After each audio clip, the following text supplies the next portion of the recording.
That's life. That's life. That's what all the people say.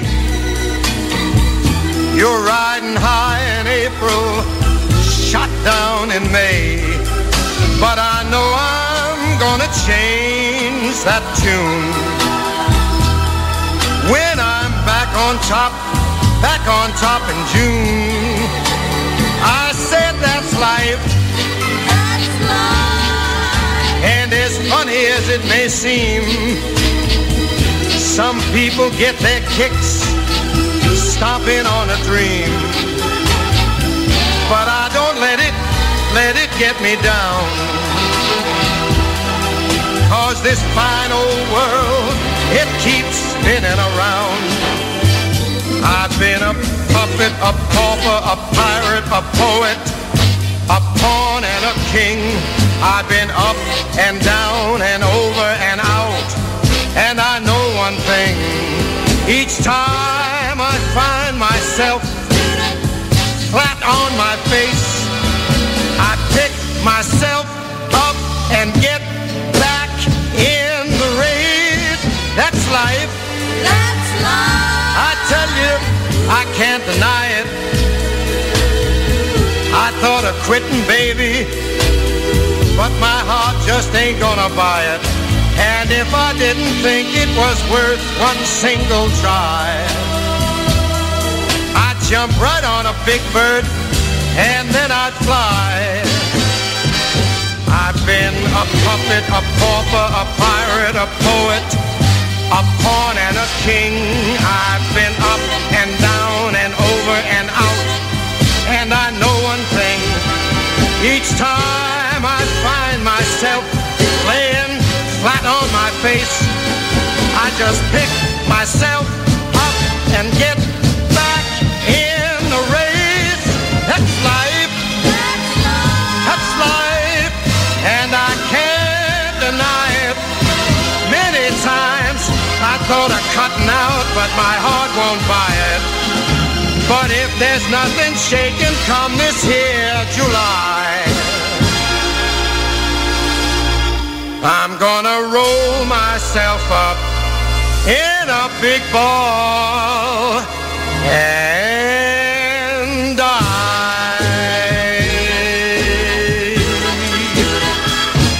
My.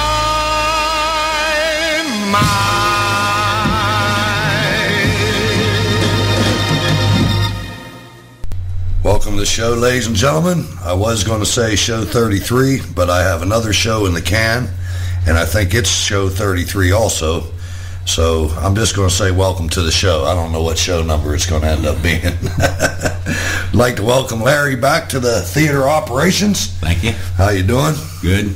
Glad to be home. Yes, glad to have you back. I didn't know what to do without you around here. Yeah. But, ladies and gentlemen, the weather's turning here a little bit. It's starting to, I even saw grass. Yeah, it's starting to warm up a little bit. We're going to have to, if all you military support groups could see to it to send us some lawnmowers. Maybe it's not that. Not quite that much. But the weather is getting nice, and that means that we're getting closer and closer to getting on out of here. That's a good thing. It certainly is, because I've just about had enough. But we're doing okay. It's not that big of a deal. We're not shoveling no snow like people in Pittsburgh were here a few days ago. How was that? Was that like a cultural shock to get into the cold weather? I left. Everybody doesn't know. I was home on emergency leave for a week, and I only stayed for a week. I had to get back here, but and I told the listeners that you had a family emergency. That's as far as I went into it. And I come back. I've been back for a few days now, but the day I left, I got canceled. My flight got canceled the first night to Dulles because of wind. So I had to wait till Monday to leave. And I left Monday, and Tuesday, Yun's got 4, 5, 6 inches of snow. So I didn't get to shovel. I missed out on all that. Oh. It's just a shame because I just love to shovel snow. Ladies and gentlemen, you got to understand the scope. Larry has traveled across the ocean 7 times. I've gone 5, but he's gone 7 times. You got to understand, it's in a year. It's a traumatic experience to do that. I mean, it's not just like getting on a bus or getting on a plane and getting out in Atlanta. It's a 3 days on the front and 3 days on the back at least. Yeah. So it's nothing. Sleeping in tents and transit quarters, and it's not a picnic. No. But speaking of travel, before you left, we were going to go down south to go visit one of our units, and we ended up, ladies and gentlemen, traveling around in a war zone is a little different than your normal military travel. It involves all kinds of different modes of travel and different levels of security, I guess, levels of personal protection. And we were going to go down south, and we were going to take a little plane, a little wooden cargo plane, which we're probably going to do next week. But we ended up stuck in what they call, I don't know when this happened, but at some point in time in the military, people became PAX. I don't know when that happened, but they call the terminal the PAX terminal, because I'm a PAX. But anyway, we ended up at this PAX terminal for a couple hours. And if you remember that, if you recall any of that, that was kind of interesting. We sat in there, and what we have to do is we have to go outside of the country to go anywhere. Guys in the Army, we have to get on an old C-130 turboprop. It's got 4 turboprop engines, and get in the back of one of those, 30 or 40 of us, and I think they hold up to 60 maybe. But it's the same kind of plane the paratroopers ride in. But then they have to shuttle us down into Kuwait, and then we fly out of there. But these Air Force guys, they fly right from here. And if you remember, they were all lined up, and it was kind of interesting because Larry and I tend to watch people, and we're watching these people come in, and there's like, I don't know, there might have been 30 of them or something like that, and you didn't want to move. You were camped out. I left. I seen what was coming. But they lined all these people up. And you got to understand that regardless, the Air Force is a lot slacker than we are as far as uniformity goes, but there's basically still only a couple different styles of luggage that's going on here. It's not the big rainbow display of luggage that you see at a regular airport in any country. It's basically duffel bags and black bags. And this one female, or was it a male? This one Air Force person with a straight face went to the other. Now you got to imagine 20 guys equals 40 bags. So all the 40 bags are lined up in a line. And this lady's like, "Hey, Fred, did you see a black bag?" I freaking lost it. I'm like, there's 35 black bags there. And I mimicked her. And then she was like, "No, well, did you see a green one?" Goodness gracious. No, he says, "I'm looking for a green one." Yeah. Tigger, this is turtle. Yes. But anyway, we got to see, and we usually get to see your just vast array of different types of people that are in this theater. And I did get a picture of about a 400-pound guy wearing body armor. And that's always interesting, because body armor on fat guys it just doesn't work. It's not made for them. Not at all. And so if you go to www.myspace.com/Burghseyeview, I'll throw a couple pictures of big guys in body armor up there for you. That's always fun. But you got back okay. That's the important part. Did you have any different things going on in your travels, or was it just a normal travel? I know you were smoking with the Kuwaitis in there. When you fly out of Kuwait City, which I did, if you're on emergency leave, they get you home. The government's very good about getting you home. I had to fly out of Kuwait City. Well, the first thing they told us when we went in, I smoke, and they said, "Do not get caught smoking in the airport. It's a $300 fine, and there's no way around it. You will pay a $300 fine." And they said, "Do not pay attention to the Kuwaitis, because 90% of them smoke in the airport, but they don't get fined." They were taking my tickets. They were the ones that were standing security. They all got a cigarette in their mouth, and they're all smoking. Probably American cigarettes, yes, too. Marlboros, mostly Marlboros. And the thing was, I can't light one up because they'll give me a $300 fine, but they could smoke whenever they wanted. And here we are over there, we're fighting for these people, and they have rights that we don't. I don't understand it, but that's the way it should be. But they sort of hide us when we're there. They tell us no uniforms. We can't wear uniforms. We got to wear civilian clothes. But when you're going home on emergency leave, 90% of the time you have an ACU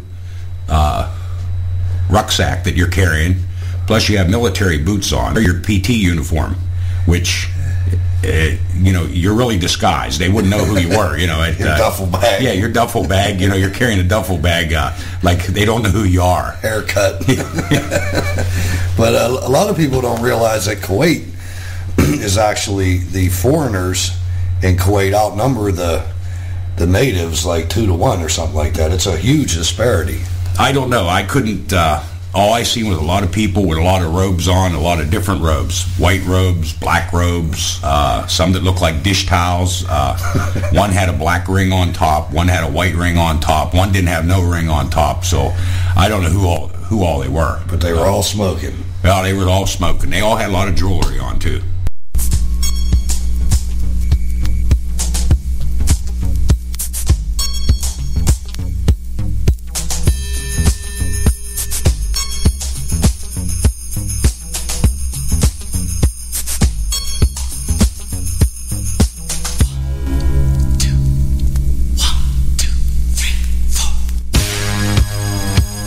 You are tuned to It's a Burghseyeview. On behalf of Hutch III and our entire staff, I want to thank you for exercising your right to choose excellent entertainment. I also want to thank you for sticking with the show as we proudly serve our nation. We will do our best to entertain you as we get closer and closer to our return to the Golden Triangle. Until then, drop an email at burghseyeview@gmail.com. Check out the pictures and leave a comment on the blog. You can find that at www.burghseyeview.com. Subscribe to Burghseyeview on iTunes or give the hotline a call at 206-973-FU. That's 9368. You know the next line, ladies and gentlemen. Turk needs a lady.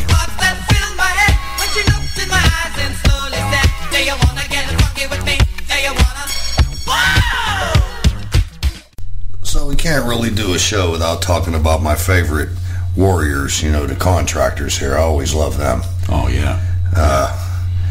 Larry and I walked into a meeting the other day. We kind of got called by some other people in our section, and I wasn't really expecting what we got when we got there. What happened was we got into this meeting, and these guys are trying to get some of our equipment to do whatever. And a lot of times these guys, they try to bully people, and it works. And Larry and I have been working with contractors for quite some time, and it doesn't usually work with us, does it? I mean... No, not usually. But I got it. I got it, yeah. There's this big fat dude at the end of the table, thinks he's a general. I mean, wishes he is. You could tell. He's up there, and he got the, name tag holder and the ID card thing, and he just swears that he's somebody, I think his name was Mr. Kellogg or thinks he is somebody. Yeah, that's what it is. And a lot of times with the regular Army, they allow it to happen. They allow themselves to be bullied by these guys. And anyway, they called us over there, and I go in there. They called me over there, and I kind of felt it sounded a little funny. So I was like, well, I'm going to take my muscle with me too. You know what I mean? So I said, Larry, let's go over there, see what's going on. And I'm glad I did, because we walked in this room, and there was about 8 of them son of a bitches around the table.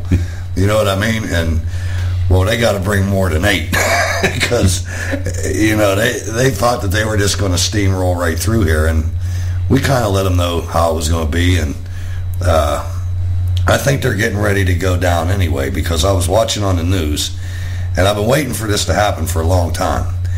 And I'm sitting there, I'm watching all this money. I mean, we don't argue. We lament about this spigot of cash that's running.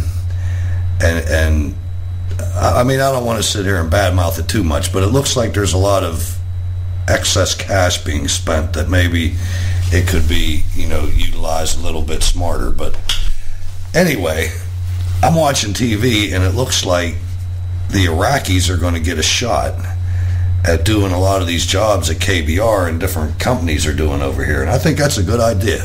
I do too. I think it can do it a lot more at a reasonable price. And plus, the money will be going back into the economy. It won't just be going from the taxpayer straight to the corporation. It'll be going.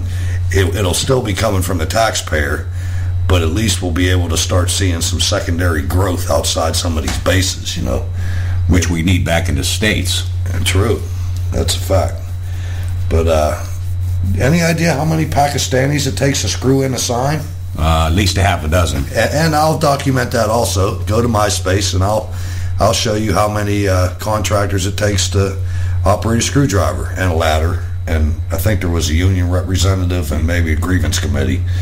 But I don't know if the steward was there. Well, it's just like the day, I don't know if I said it on another show about the painters. Yeah. It reminded me of PennDOT. They're the same way. There was 4 of them holding the step ladder, and one holding the paint can, and there was only one guy with a paintbrush, and they were painting his whole building. And it took them all most of the summer we watched them. Yeah. They finally got around the building. I don't know how many paintbrushes they ended up using, but just one guy had the brush. There was only one brush. And we paid for every last one of them. And, oh, yeah. And the supervisor probably cost more than the whole crew of painters. Because that's what you normally see. You normally see a white guy. Fat white guy. Yeah, and not doing a damn thing. And then you see 5 or 6 people from Pakistan or Indonesia or who knows, man. Doing all the work. Yeah, never fails. So, did you get a chance to drink any beer while you were at home, or did you pretty much stay away from that?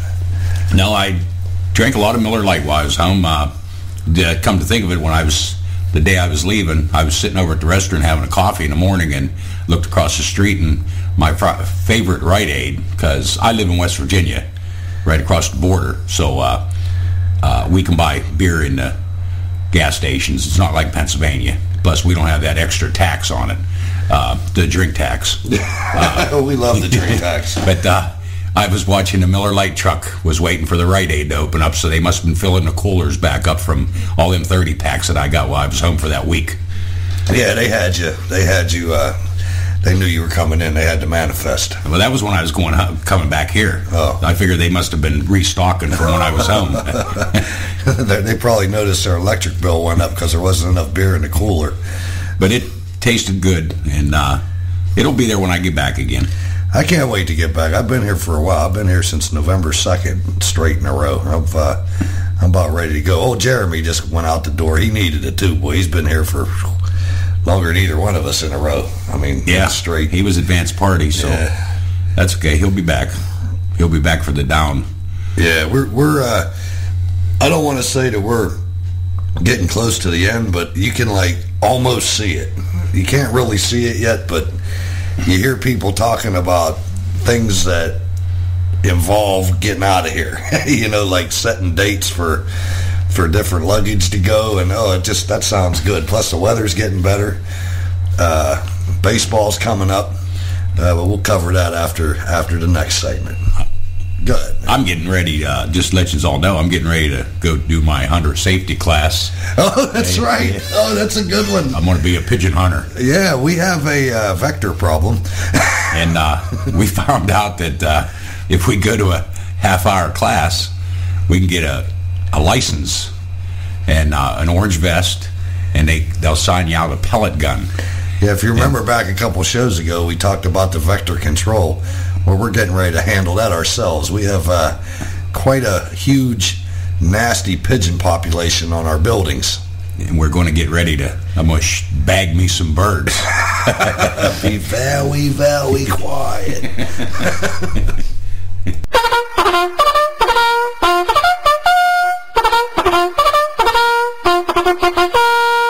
Ladies and gentlemen, Pittsburgh Originals.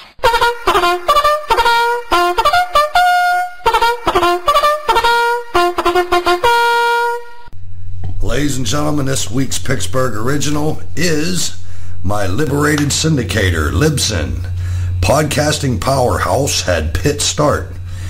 Trace the history of an East End company that's quickly become a dominant force in podcasting, and you will find four guys tinkering in an Oakland dormitory room in the late 90s. And not at CMU, but at Pitt.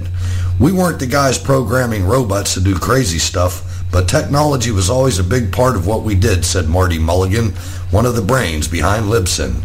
Begun in 2004, Libsyn was one of the first companies to offer cheap fixed-rate online hosting for podcasts, which are audio or video broadcasts that can be downloaded onto an iPod or enjoyed online, as you well know. Wizard Software Incorporated, a technology company based in Bloomfield, snapped up Libsyn last year for $15 million in stock. Wizard boasts 3 million downloads a day, and last week its shares began trading on the American Stock Exchange. If you asked me who has more power in the podcast space, Microsoft or Wizard, I would say Wizard, said Paul Colligan, co-author of the Business Podcasting Bible and host of several podcasts on New Media. Research firm eMarketer says U.S. companies spent $165 million on podcast advertising and sponsoring last year, a figure it expects to triple in 5 years. Almost 19 million Americans downloaded a podcast last year, the report said. Wizard's growing roster of 8,500 shows includes the popular Grammar Girl as seen on Oprah and Burghseyeview. Wizard CEO, former West Virginia University student and entrepreneur Chris Spencer, is focused on integrating ads into the programs the network hosts. Spencer lives in South Florida, but the four guys from Pitt are still in town.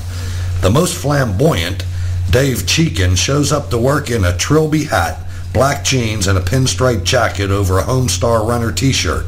He credits Pittsburgh's angstful vibe for spurring the group's creativity. You'd get depressed because it's raining all the time, so you go home and make noise in the basement. We kind of do the same thing, except with computers, Cheekin said. It started when theater student Dave Mansueto started hanging out with computer engineering students, Cheekin and Matt Hoops, mostly because he coveted their song files and CD burner. The trio started staging variety shows at a local coffee house. Mulligan joined the team, and Cheekin sold his Transformers collection on eBay so they could start a website for local bands and artists. Cheekin, Hoops, and Mulligan left Pittsburgh after college, but Mansueto, unemployed and living off insurance money after wrecking his car, called his friends to tell them about his new hobby, podcasting. The group started Libsyn, and its $5 a month base package won over early podcasters. Soon Mansueto was alone and Pittsburgh no more. He laughed his ass off when everybody came back, Cheekin said. Ladies and gentlemen, Libsyn, this week's Pittsburgh original. And now it's time for the Pat Buss Vocabulary Moment.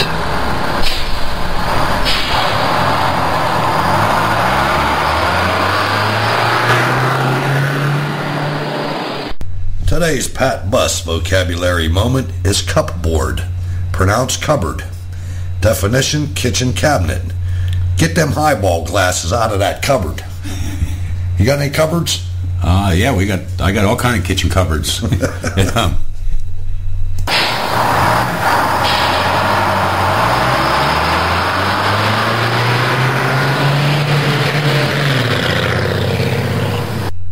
So you're ready to bag some birds, huh?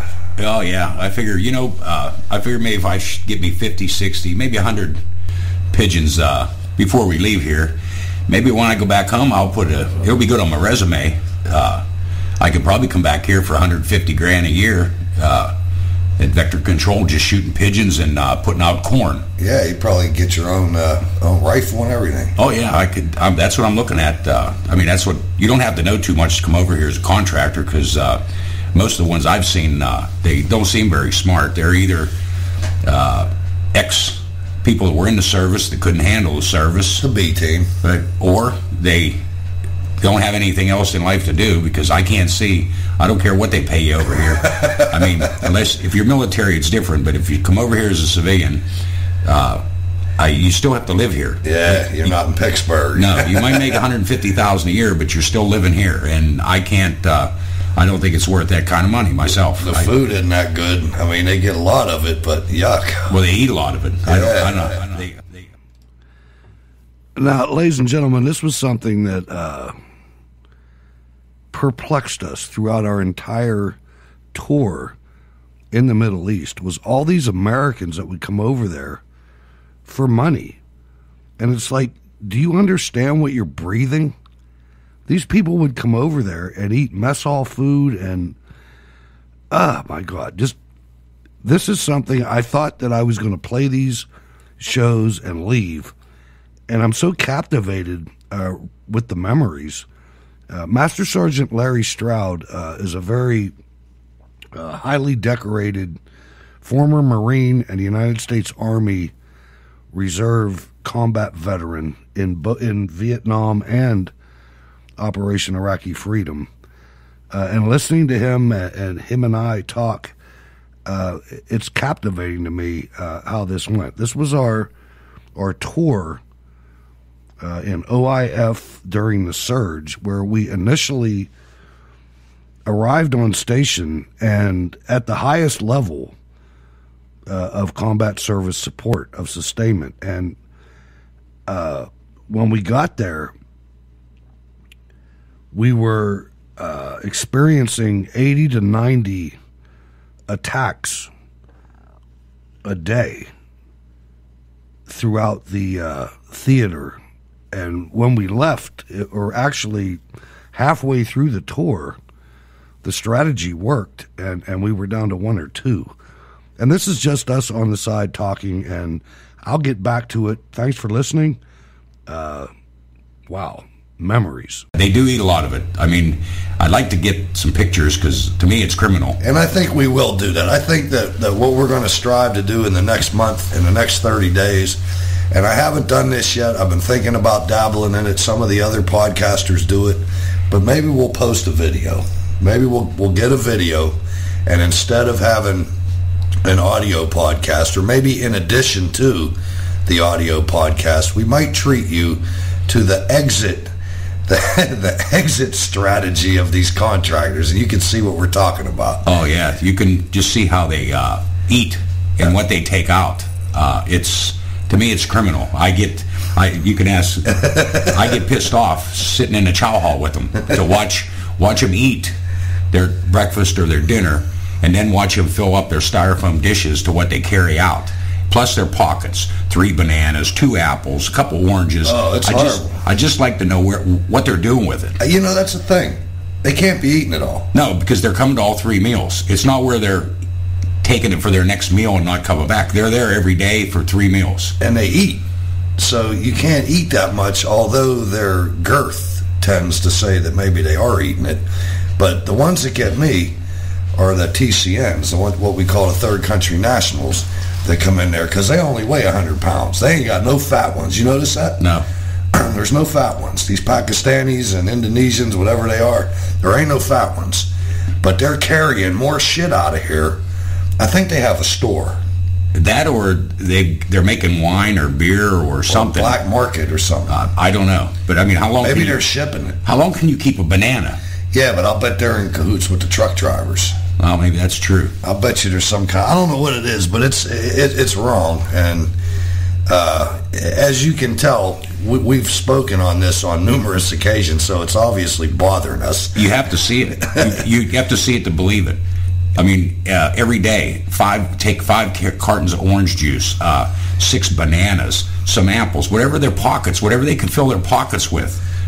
Plus, they already ate their meal. And they got a stacked up a pile of the styrofoam boxes that's like, some of them have no shame. Some of them pile them up 3 and 4 high. Oh, yeah. You know, it's something. And then you hear some of the Americans that act like it's okay. Even soldiers. I think it's wrong myself. I think it's criminal. Yeah. If a GI tried to do that shit at Fort Benning, man, he wouldn't be allowed in the mess hall no more. No. Or Fort Bragg. When we were down there, they wanted to limit it to 1 spoonful or whatever. But, yeah, it's something. So, I guess, along with baseball, and March Madness is right around the corner, and then baseball's right after that, but Daytona's tonight, huh? Yeah, Daytona's tonight. I'll be up late. Well, I got duty tonight, so Just happened that I have duty. Yeah, but I'd be up anyway. Super Bowl too. It's just the way. Oh no, you had to leave though. But you did have duty. I watched Super Bowl at home. Yeah, I got to watch. I was supposed to have duty, but I ended up emergency leave. I got to watch Super Bowl in Pittsburgh. It was okay. I didn't much care who won, but the Daytona 500 tonight.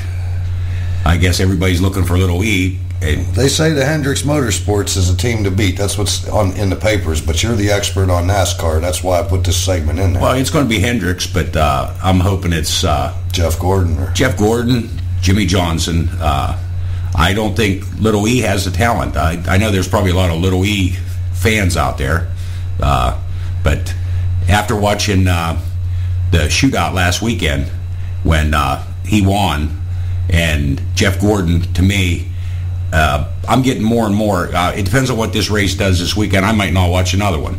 After what happened on the shootout when Little E won and Jeff Gordon was right behind Tony Stewart, I never believed Jeff Gordon would drop back the way he did and to drop the air off Tony Stewart so that Little E could go ahead. I never believed he would do that, but when you're looking at that kind of big money, maybe he didn't care because it wasn't really a race. But still, if I see it in this Daytona 500, I won't watch another race because to me... That's pretty big coming from you. Well, I haven't missed a race in 10 years. I got season tickets for a couple races, but to me, that'd be the last straw. If they let him win just because of his daddy's name, I'm sorry, I'll just quit watching it. It's getting so fixed. To me, I'm almost sure it's fixed. And if he turns around and wins this race, runs away from everybody, if you noticed, if you watched the website where they caught him with the deflector in the back already, and now they're saying, well, they might not do nothing until Tuesday. What they should have did was they should have put him in the back of the pack today, but they're not going to. They said they'll say something about it Tuesday. They let him put his new tail fin back on, and he's going to be able to race. Well, that's that big money, like you said. But you won't see me watch another one. He probably won't win anyway. We'll see what happens. But did he won Daytona before? Yeah, after his daddy died. Yeah, the same race, the first race after he died. Yeah, that was the race after he died, and that's the one you had the problem with because of the cars going. Yeah, when you run in Daytona, you got to run in line. You don't drop out of the line, right? Because of the downforce and that.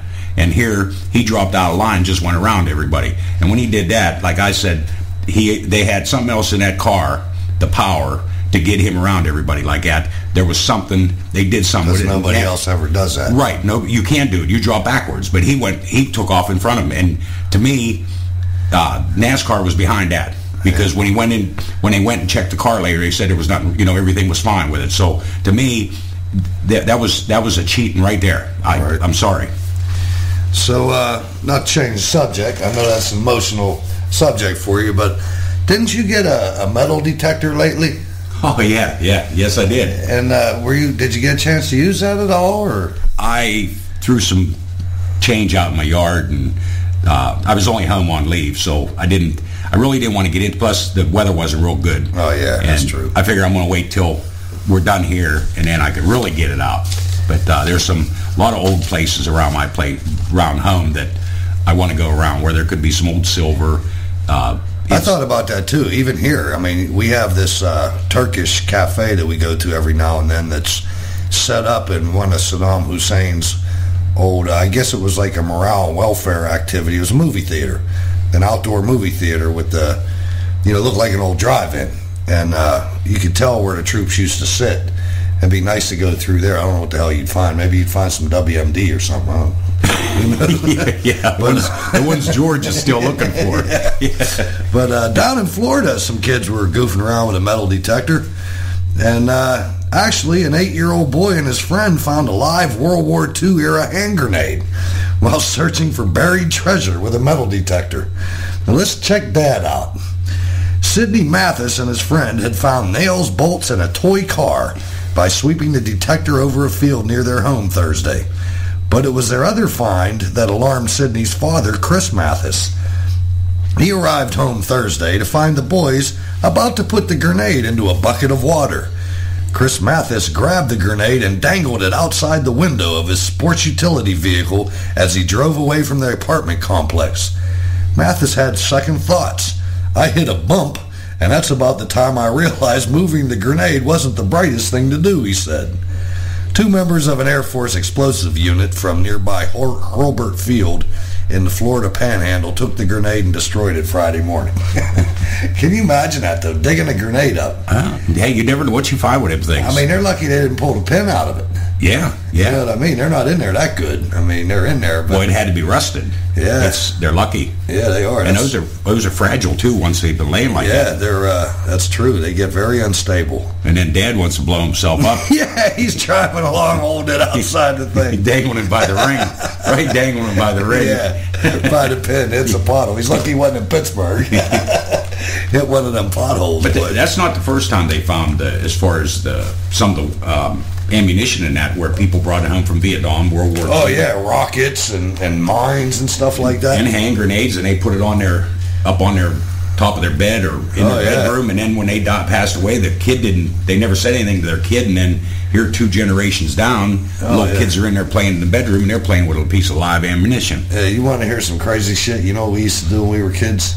And Stowe, I know you can remember this, but we had a crazy dude that lived up the street, and you know his family had all kind of guns and stuff. We didn't have any, but he did, and he was like half crazy anyway. Old Charlie, I know you remember him, Stowe.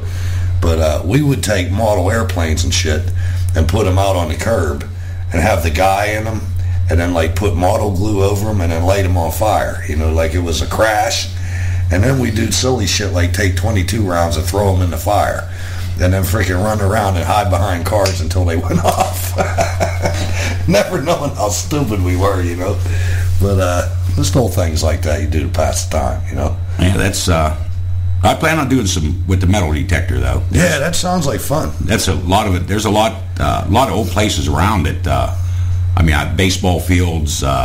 I don't know if you're going to I'll find anything real old, but even if you just find some old silver coins and that, just something old, not necessarily valuable, but just something old that, you know, historic or whatever. Yeah, I got to break it up from doing the jigsaw puzzles because when I leave here, I'll probably be pretty well burnt out from some of the jigsaw puzzles that I've been doing. How many did you do so far? About 10, but the 10th one now I'm working on is... well, you have to do that 1.5 times. It's a little bit... Well, yeah, I have. After somebody kicked it the other day. You have to do that one. That's a 2,500 piece one. Yeah, it's a 2,500 piece. But it's half the size of a 4x8 sheet. That thing's nice, too. And it's a little harder to do them than the little 1,000-piece ones I do, so it's taking me a little bit longer, but I'm going to have it done here before I leave. Plus, I have 2 other ones yet to do. So, and how many are in the office? There's about 8 of them over there. 8 or 9. People are starting to come in and like really look at those. I mean, there's so many of them. Well, they can look at them because I'm going to leave them here. They can look at them for years to come. I'll never see them again. Probably be a contractor's office. Yeah, they call contractors. Yeah, that'll be next.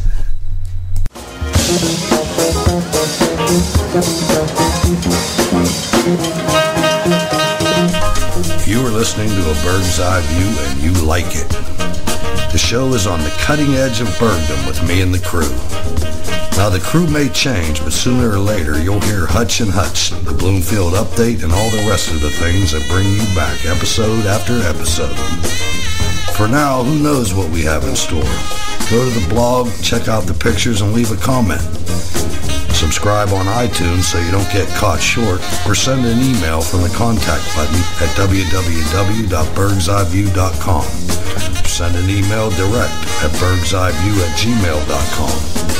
The show's format may change depending on where the studio is. You can take the show out of the Berg, but you can never take the Berg out of the show. Thanks for your continued support, ladies and gentlemen, and keep in mind, Turk needs a lady.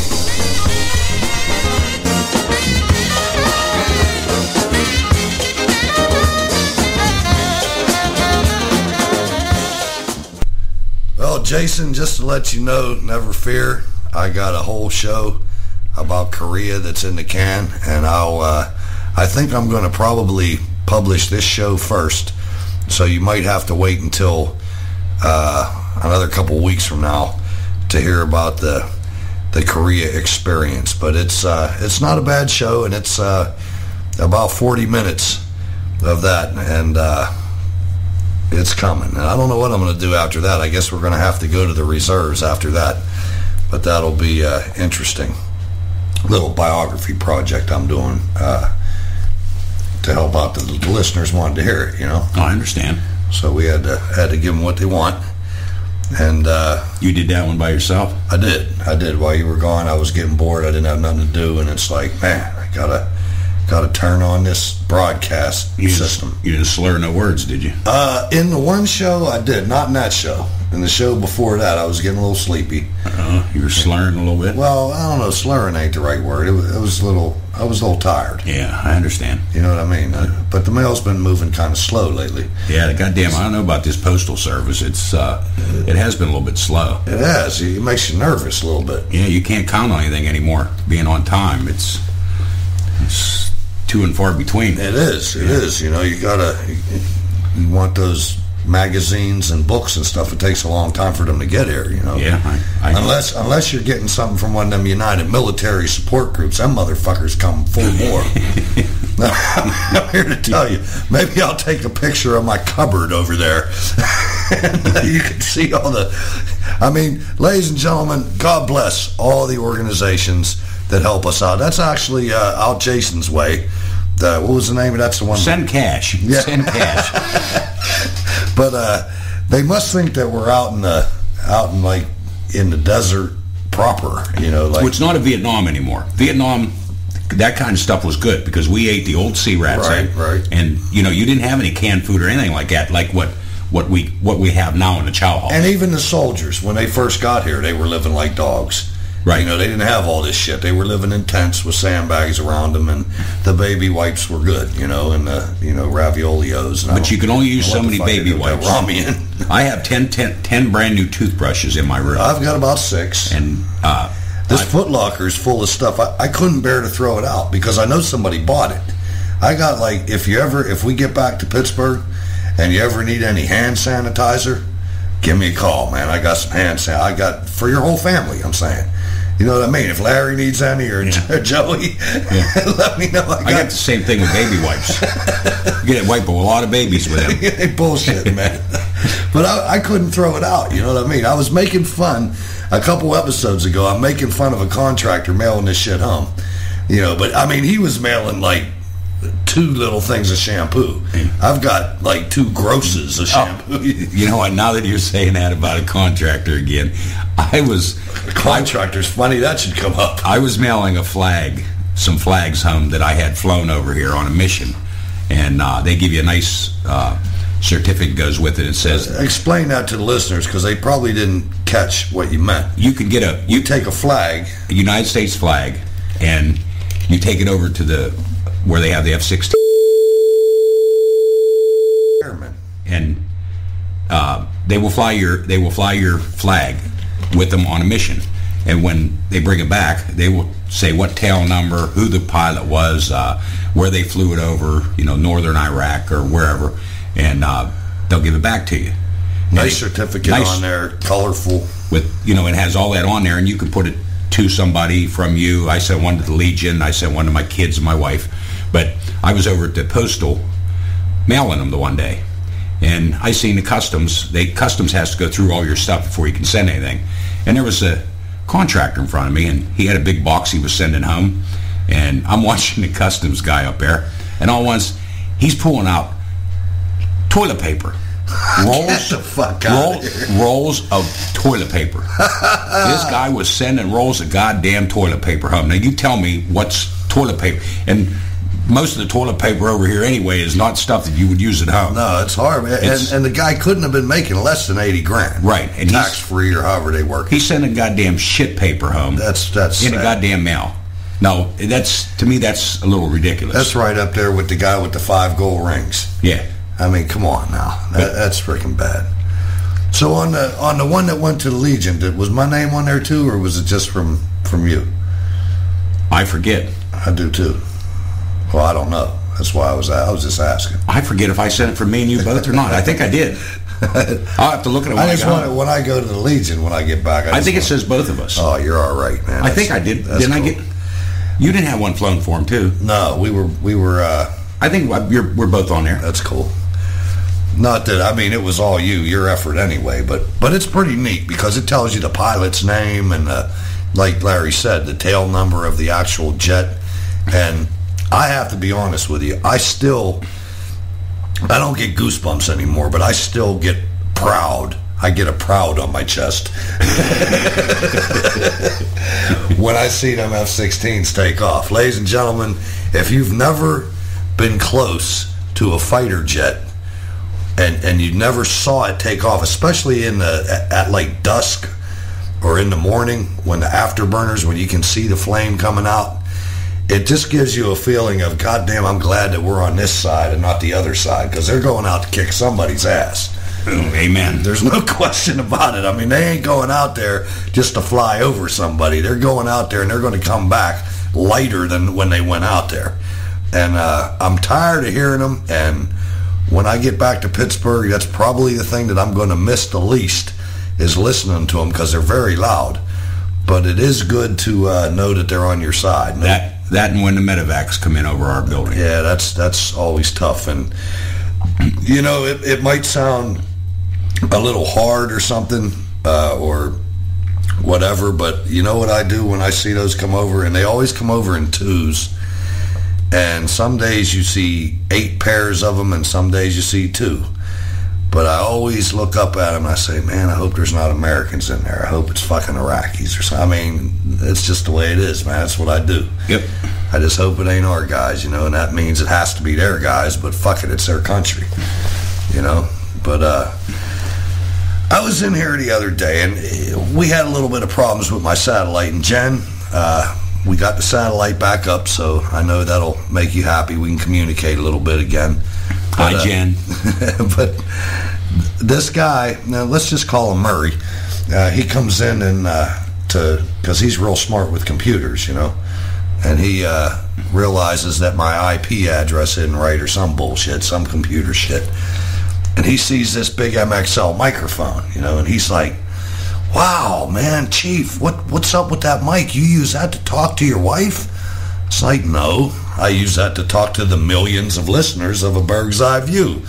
You know, he's, what do you mean?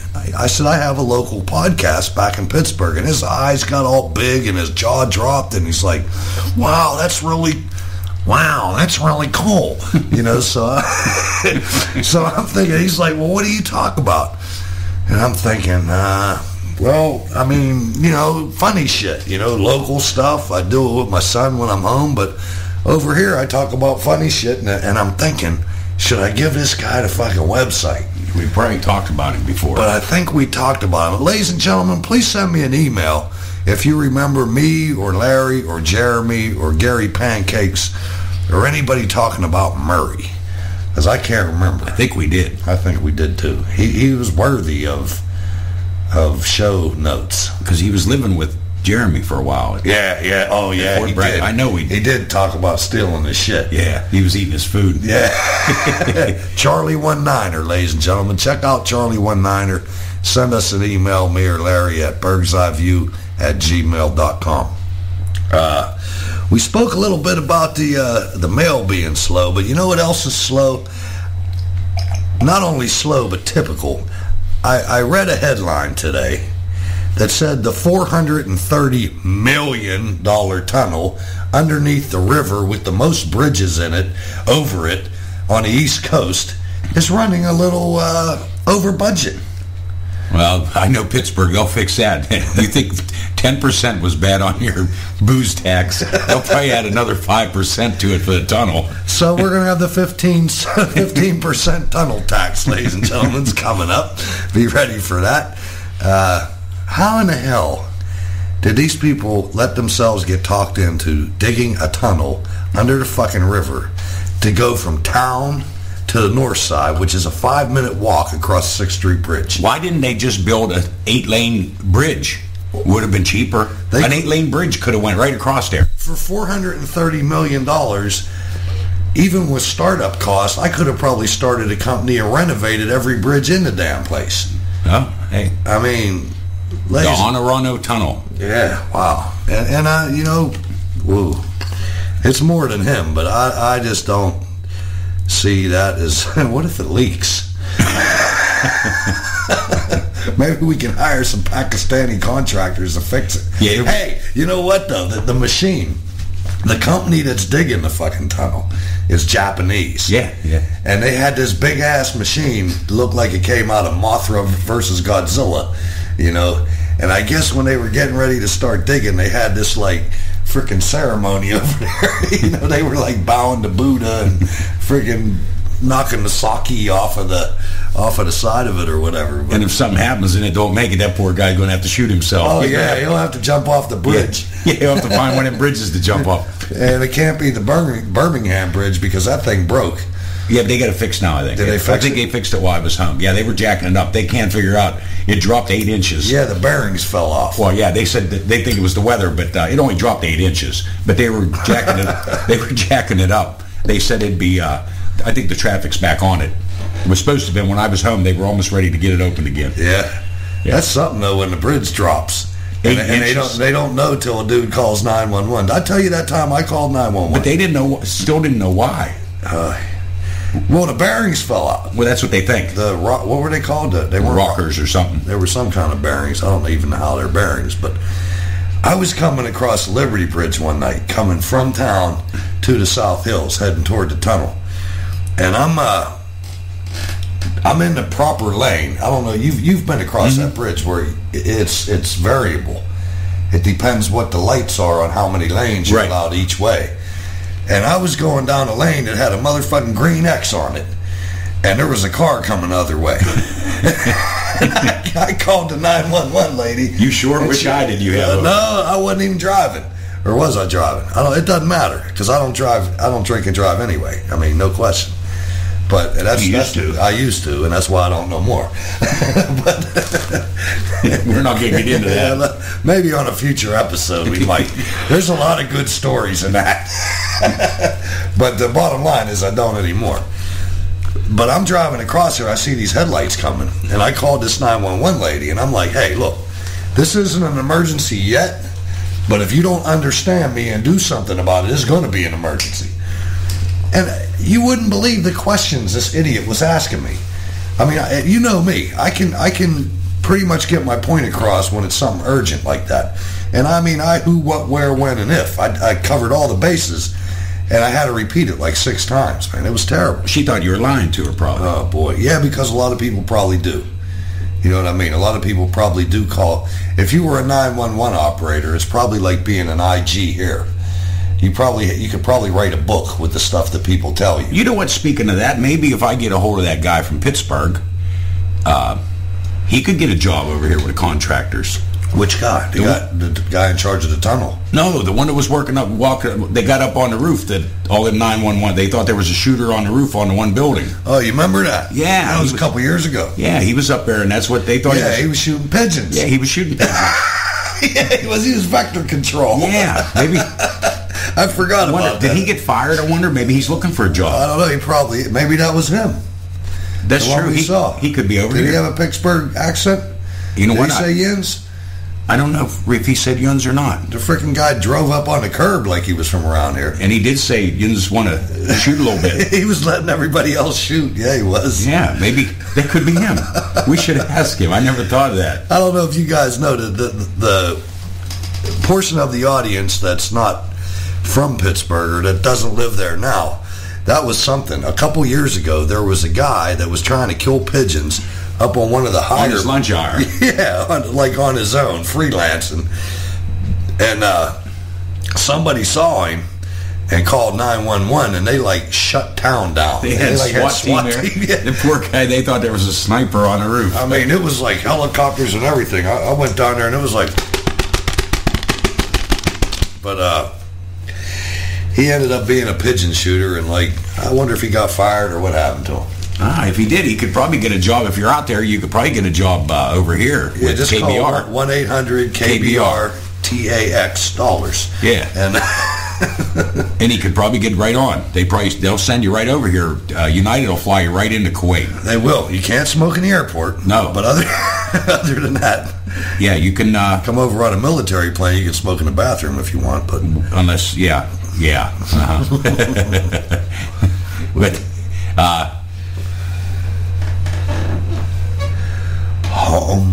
did you stop it? Mm-mm. Oh, it's still on. It's still on. Oh, I thought it was off. No, go ahead. Oh, well. Got something for listeners? I don't know what I wanted to say next. I don't know. You got me in trouble the last show. Why? What did I do? Because you said hi to Patty and everything, and I forgot to say hi to Jen. And don't think I didn't hear about Well, that. I'm saying hi, Pat. Hi, Jen.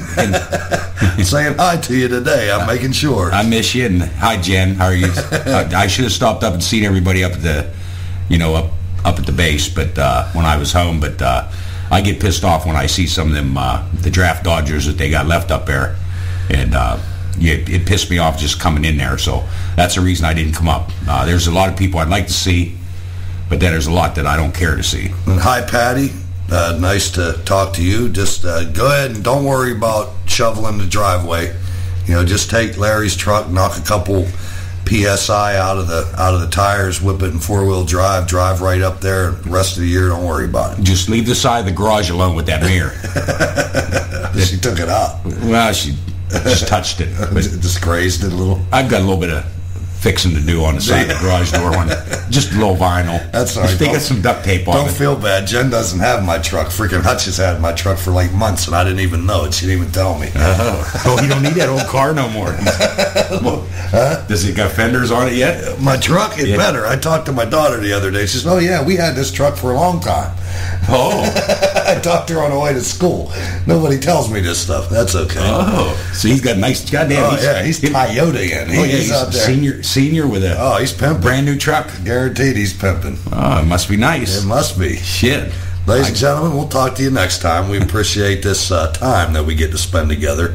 And pretty soon we'll be doing shows from the real studio. Yeah, it'll be a while yet. Yeah, not that long, though. Yeah, long enough. See ya.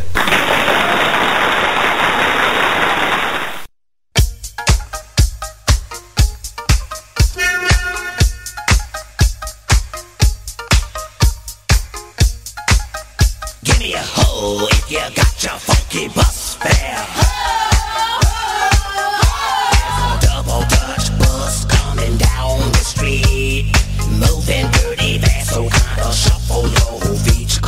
Get on the bus, pay your fare, then tell the driver that you're going to a double Dutch affair. Be my fool, well I'll be darned. Here it comes, the double Dutch bus is on the street. You better get off the curb, move your feet. Bus fare, transpass, that's the way my money lasts. Ain't got no car to get around. When I go to work, I gotta go downtown now.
Now my love has gained this fame, yeah. Slipping into darkness, yeah.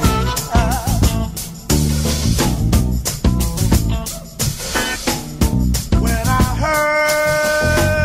heard my mother say,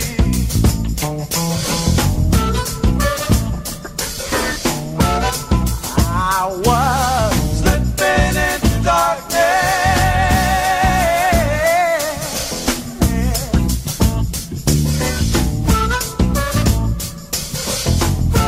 When I heard my mother say,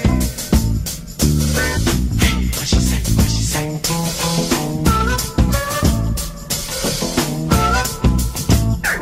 You've been slipping into darkness.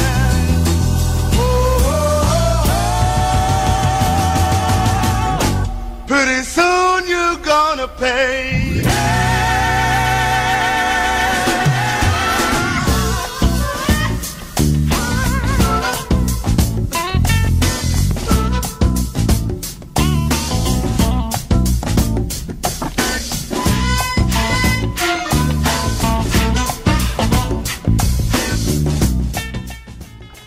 Okay, pretty much what I've done is taken this episode and it's not going to be able to be listened to on YouTube because of copyright infringement or whatever. So we might as well go. I mean, there's not that many people listening to it. I thought this was a wonderful episode. I mean, I said earlier, I expected to play the episode and go back to the family and, you know, just let it autoplay. But I started listening to it and, wow, the memories, man. You guys, you got to understand Master Sergeant Stroud. What a guy, man. I mean, this guy was my muscle throughout my Bronze Star winning tour in the theater of operations. A really great guy. My muscle, as I said, and a great friend and mentor. And although he's my subordinate, he taught me a lot. I'll tell you what, this guy. But I'm going to play a couple more songs since you're listening along. And that was War. It says, go Kid, man. I'll tell you. Or no. Slipping into Darkness. But anyway, I'm going to get my Irish on here. Stick around. Don't know what's going to happen.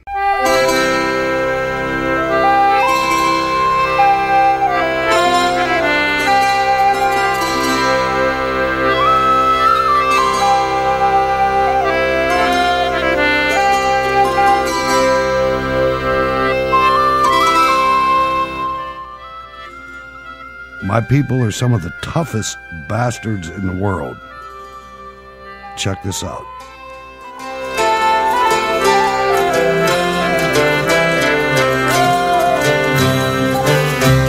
The Cadillac stood by the house and the Yanks they were within.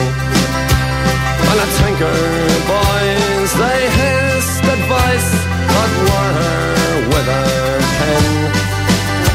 Well, we turned and shook as we had a look in the room where the dead man lay. So big Jim Dwyer made his last trip to the shores where his fathers lay. But 15 minutes later we had our first taste of whiskey. There was uncles giving lectures on ancient Irish history.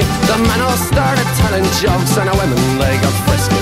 By 5 o'clock in the evening every bastard there was pesky. Fairly well gone away, there's nothing left to say. Farewell to New York City boys, to Boston and PA. He took them out with a well-on clout and I often heard him say, I'm a free-born man of the USA. He fought the champ in Pittsburgh and he slashed him to the ground. He took on Tiny Tartanella and it only went one round. He never had no time for rats, for drink or dice or horse. But he never threw a fight when the fight was right, so they sent him to the war. Very well gone away, there's nothing left to say. We're Staunch and Joe and Aaron Gomer loves in America. The calling of the rosary, Spanish wine from far away. I'm a free-born man, love the USA. Yeah!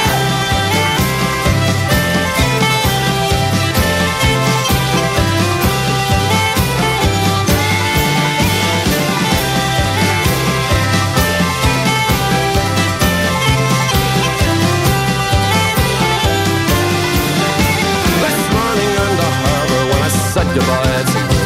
I remembered how I swore that I'd come back to you one day. And as the sunset came to meet the evening on a hill, I told you I'd always love you, I always did, I always will. Fairly well gone away, there's nothing left to say. But to say adieu to your eyes as blue as the water in the bay.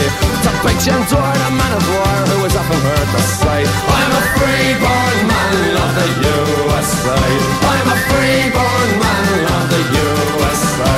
I'm a free-born man of the USA.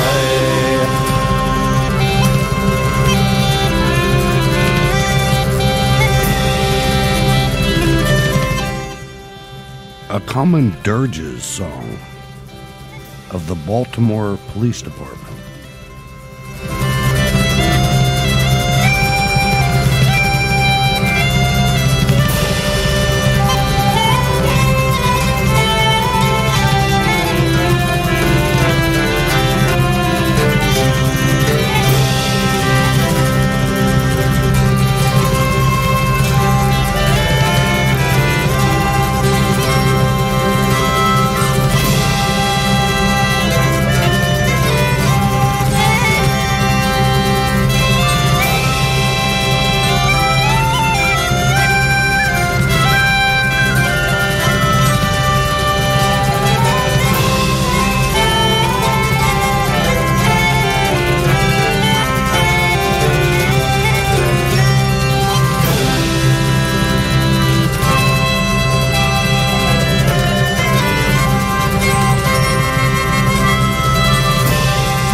Audience, attention!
Now, this, ladies and gentlemen, is a blast from the past and an audio file that I was able to obtain from a cassette tape from a neighbor, a friend of the family, CW4 Michael Conroy, Special Forces. I think he's still active duty. A way more accomplished soldier than I. This guy's the real deal, and this is his father. In front of the family, no instruments, no nothing. Slungofoil. I'm going to sing you Danny Boy. Oh, Danny Boy, the pipes are calling from glen to glen and down the mountainside. The summer's gone and all the flowers are dying. It's you must go and I must bide. But come ye back when summer's in the meadows, or when the valley's hushed and wild with snow. It's I'll be here in sunshine or in shadow. Oh, Danny boy, oh, Danny boy, I love you so. But when you come and imagine the whole family surrounded Mr. Conroy as he's doing this. America. You'll come and find the place where I am lying, and kneel and say an Ave there for me. And I shall hear the salt you tread upon me, and on my grave shall warmer, sweeter be. For you will bend and tell me that you love me, and I shall sleep in peace until you come to me. But should I live and should you die for Ireland, let not your dying thoughts be all of me, but breathe a prayer to God for your dear Ireland, and he shall hear and he shall set her free. And I shall hear those soft you tread upon me, and on my grave shall warmer, sweeter be. For you will bend and tell me that you love me, and I shall sleep in peace until you come to me.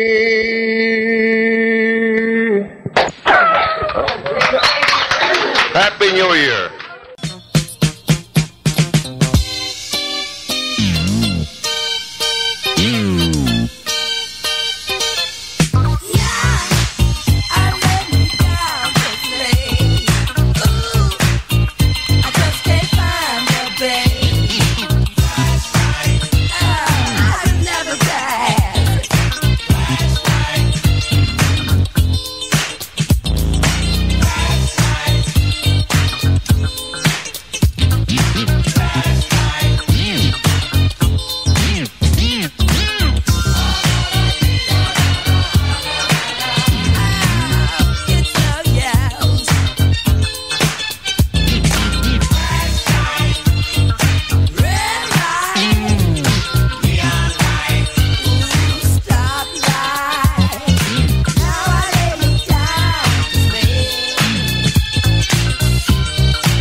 watching you. Watching you. Watching you. There you go, swaying, blowing my mind. You've got everything moving in. Her beauty, she carries it well. I'm staring at your heart, baby, hoping you can tell.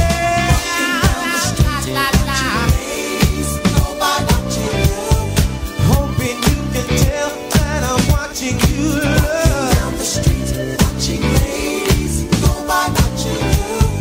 With the naked eye, baby, whoa. Walking down the street, watching ladies go by watching you. You're far away, but I can still see you clearly. Whoa. Walking down the street, watching ladies go by watching you. Watching you. Love at first sight. Ooh, baby, you're blowing my mind. Ooh, I just got to let you know. Energy flowing. I certainly feel so good. I gotta tell you, my name is Stevie. What's yours, baby? Walking down the street, watching ladies go by watching you. I'm watching you and only you, baby. Hey, Rocky, I want to thank you for that, man. He just asked for help with my son. He is going to Afghanistan, or who knows. You know how the military stuff is, but he's going at the end of June. Thank you, Rocky. Appreciate it.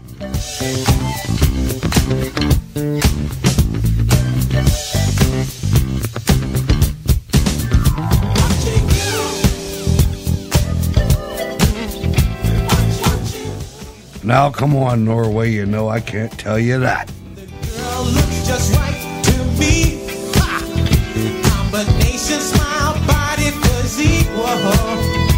All the ladies I've seen are really fine, but baby, I'm watching you. You're right down my line. Walking down the street, watching ladies go by watching you.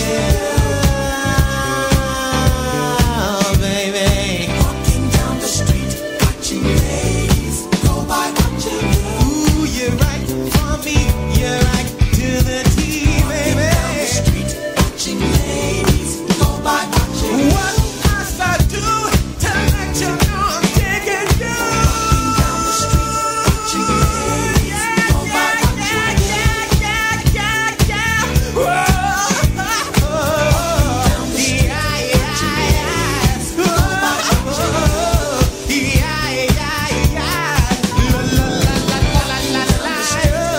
you.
Gary Owen and the 7th Cavalry.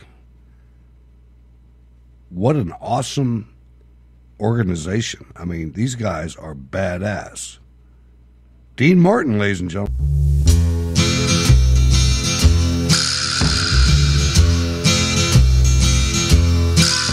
I'm praying for rain in California, so the grapes can grow and they can make more wine. And I'm sitting in a honky in Chicago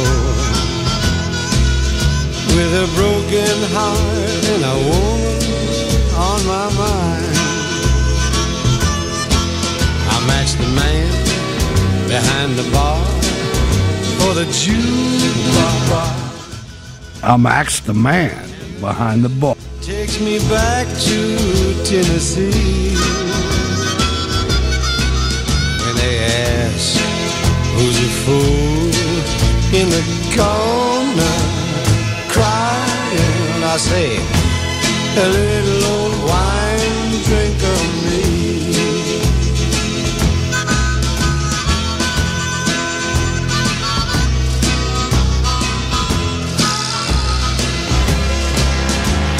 I came here last week from down in Nashville,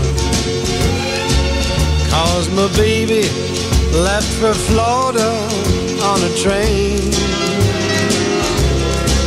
I thought I'd get a job and just forget her, but in Chicago a broken heart is still the same. I matched the man behind the bar for the jukebox, and the music takes me back to Tennessee. When they ask who's a fool in the corner crying, I say, a little old wine drinker me. I say, a little old wine drinker me.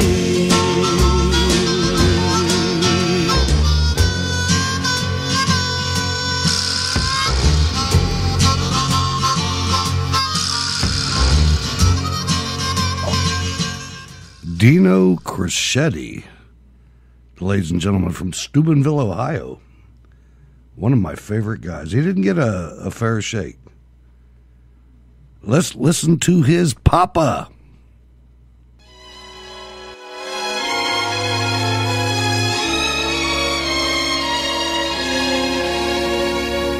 They call you Lady Luck, but there is room for doubt. At times you have a very unladylike way of running out. You're on this date with me. The pickings have been lush, and yet before this evening is over, you might give me the brush. You might forget your manners. You might refuse to stay. And so the best that I can do is pray.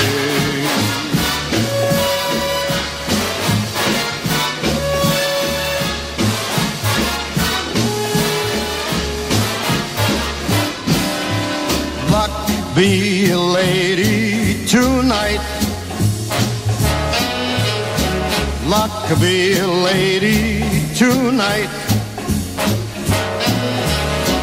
Luck if you've ever been a lady to begin with. Luck be a lady tonight.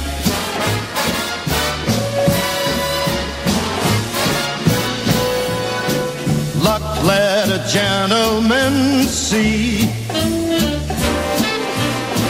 how nice a dame you can be.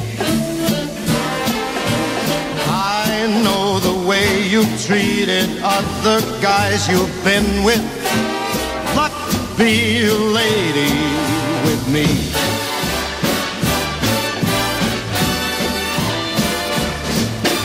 A lady doesn't leave her escort. It isn't fair. It isn't nice. A lady doesn't wander all over the room and blow on some other guy's dice. Let's keep this party polite. Never get out of my sight. Stick with me, baby, I'm the fella you came in with. Luck be a lady tonight.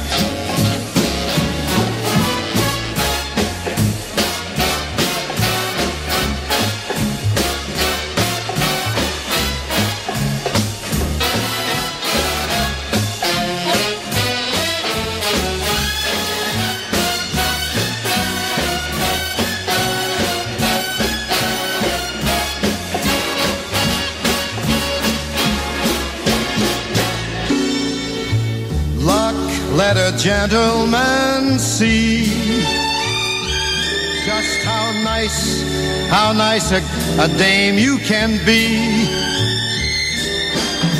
I know the way you've treated other guys you've been with.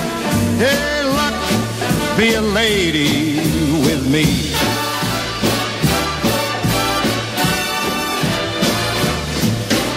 A lady doesn't leave her escort.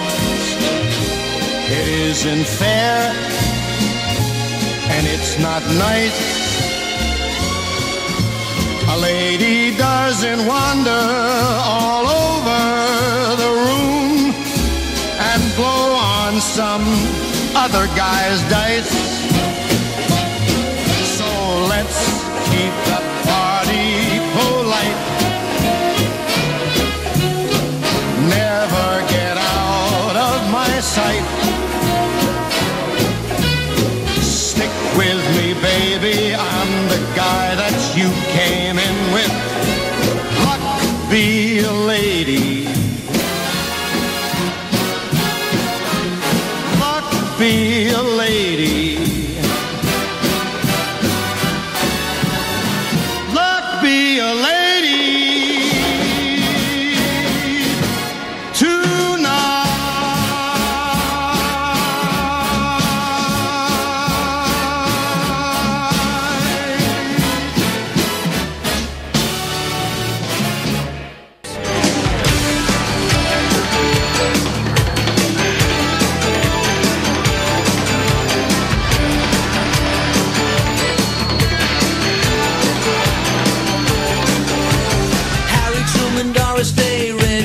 Johnny Ray, South Pacific, Walter Winchell, Joe DiMaggio, Joe McCarthy, Richard Nixon, Studebaker, Television, North Korea, South Korea, Marilyn Monroe.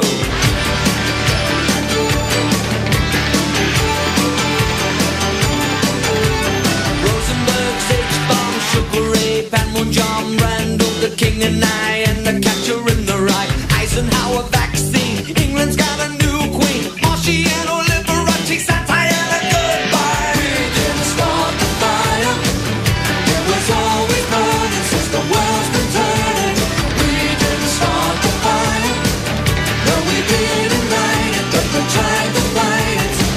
Stalin, Alan Cobb, Nasser and Prokofiev, Rockefeller, Campanella, Communist Bloc, Roy Cohn, one for all, Toscanini, Dacron, Gin, Foo Falls, rock around the clock.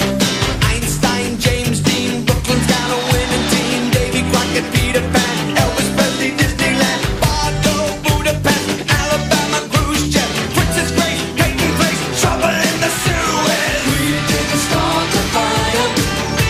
There's always murder since the world's been turning. We didn't start the fire.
watches the ship that goes sailing somewhere beyond the sea. She's there watching for me. If I could fly like birds on high, then straight to her arms I'd go sailing. It's far beyond the star, it's near beyond the moon. I know beyond a doubt my heart will lead me there soon. Beyond the shore we'll kiss just as before. Happy we'll be beyond the sea, and never again I'll go sailing.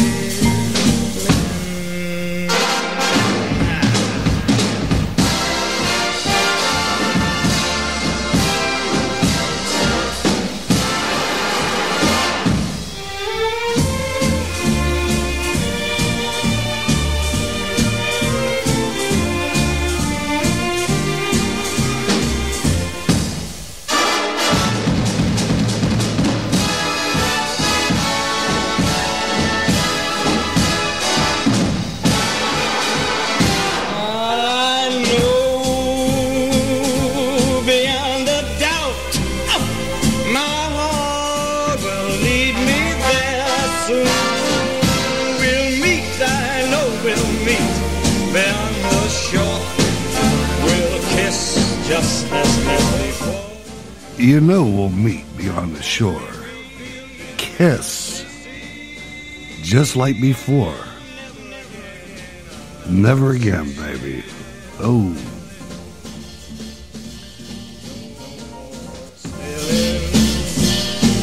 So long sailing, bye-bye sailing.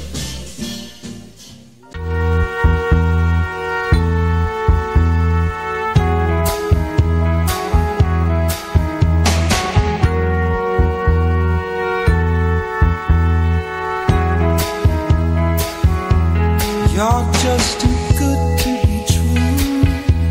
Can't take my eyes off of you. You be like heaven to touch. I wanna hold you so much. At long last, love has arrived. I thank God I'm alive. You're just too good to be true. Can't take my eyes off of you. Part of the way that I stand, there's nothing else to compare. The sight of you leaves me weak. There are no words left to speak. But if you feel like I feel, please let me know that it's real. You're just too good to be true. Can't take my eyes off of you.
can't take my eyes off of you.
We met as soulmates on Paris Island.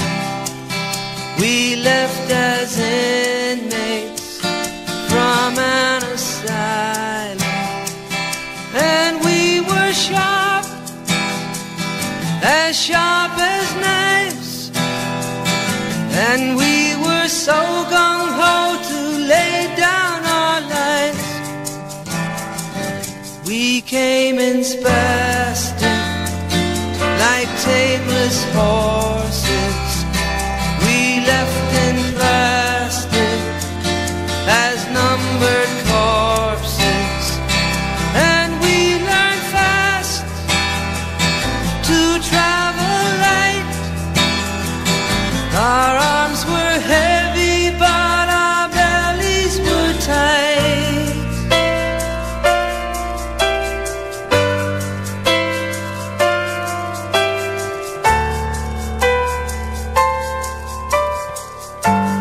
We had no home front, we had no soft soap.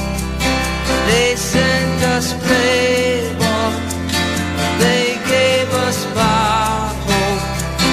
We dug in deep and shot on sight and prayed to Jesus Christ with all of our might. We had no cameras to shoot the landscape. We passed the hash pipe and played our doors tapes. And it was dark, so dark at night. And we held on to each other like brother to brother.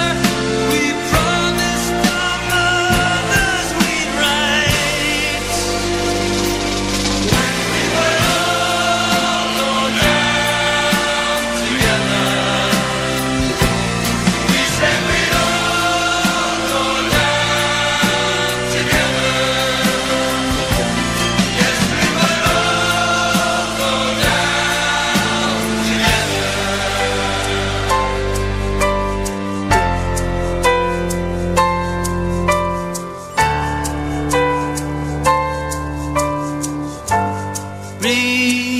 Remember Charlie, remember Bacon. Hope you guys enjoyed the broadcast tonight. This was a different one, man. I mean, I wasn't even expecting to do this. I actually did two. But please share Cold War Radio and Steel City Resistance. Wow. You guys catch Ward on Steel City Resistance? What a show. We're going to wrap it up. We got a couple more songs. And then we're going to, get on out of here. God bless, man. In the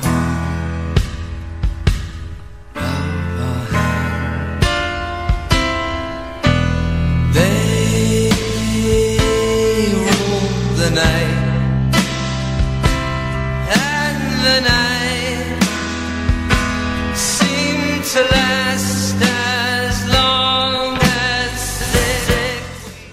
Just remember, the only reason we didn't kick their ass is because of the government in Washington. We could have destroyed them. I mean, unequivocally. And we will in the future. Thank God we have Donald Trump now. Stay tough, man. Don't listen to the mainstream media. Listen to the new media. Listen to this show and get your news from anywhere but the networks.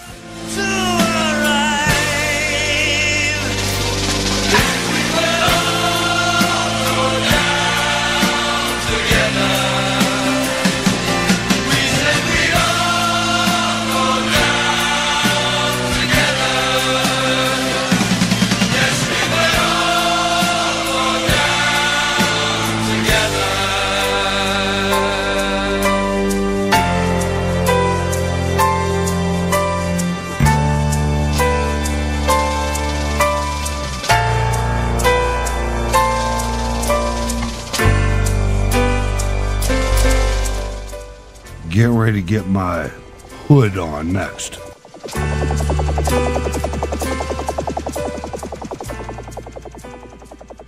from the DMT. For you, fresh shit.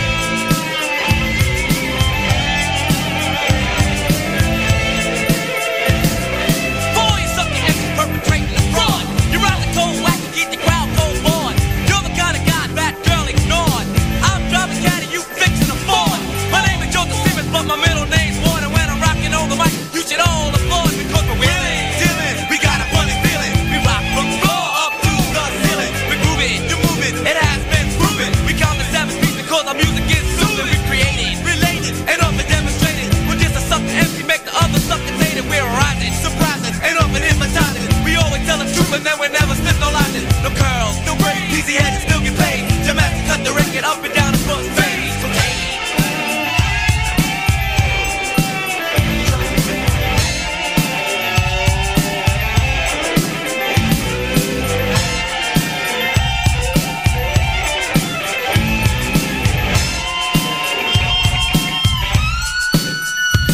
Because the rhymes I say, sharp as the nail, witty as can be and not for sale. Always fucking fresh, could never be snail. Took the test to become an MC and didn't fail. I'm good way to demonstrate all the super depth rhymes that I create. I'm a wizard of a word, that's what you heard. And anything else is quite absurd. I'm the master of a mic, that's what I say. And if I didn't say that, just say it anyway. Bustin' took party, come in the place. You see the first thing come, the music in your face. Girls on the wall, some on the floor with the DJ named Jay with the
must be a kind of blind love.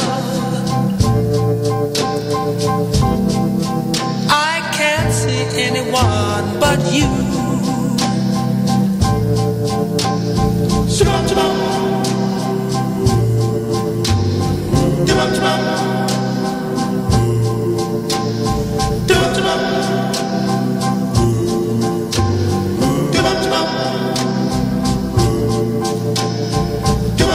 Are the stars out tonight? I don't know if it's cloudy or bright. I only have eyes for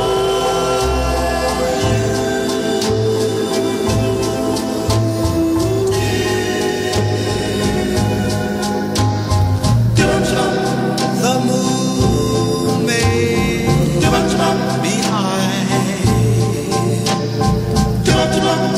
but I can't see a thing in the sky. I only have eyes for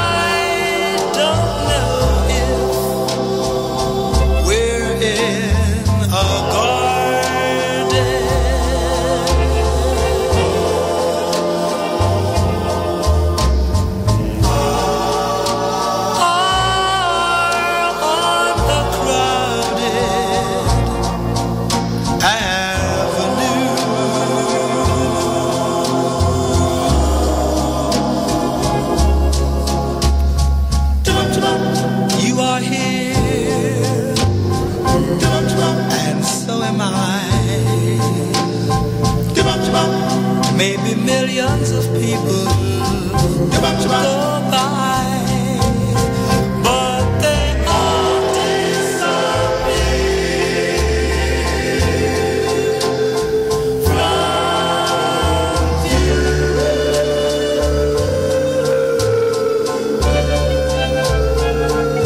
And I only have eyes for you.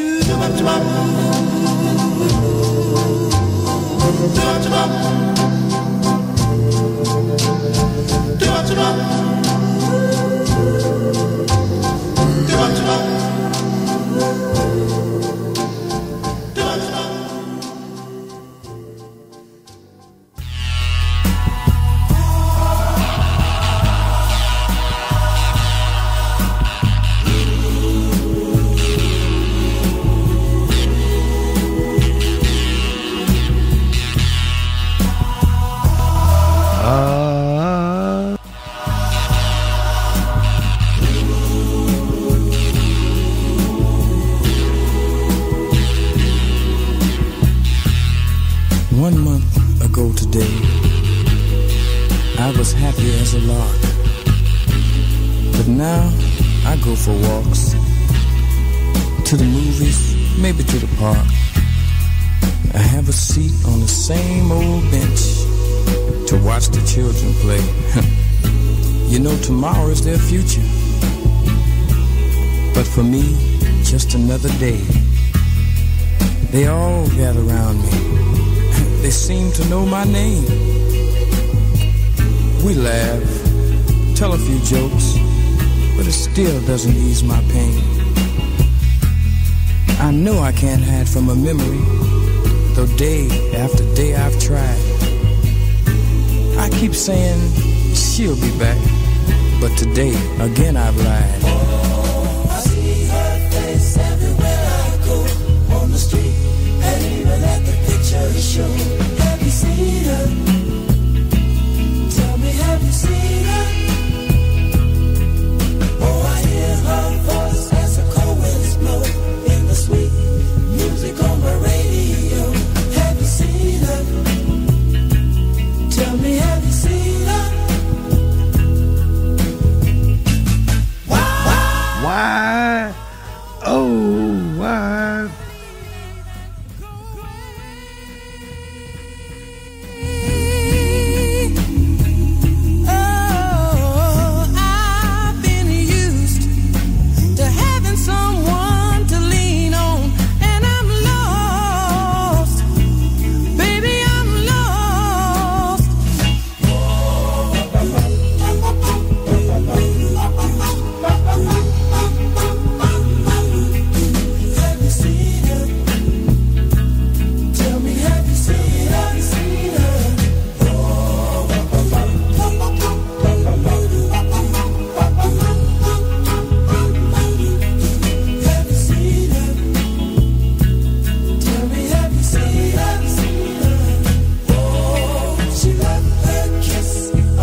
letter or something, anything that she would send. With all the people I know, I'm still a lonely man. You know, it's funny. I thought I had her in the palm of my hand. Tell me, have you seen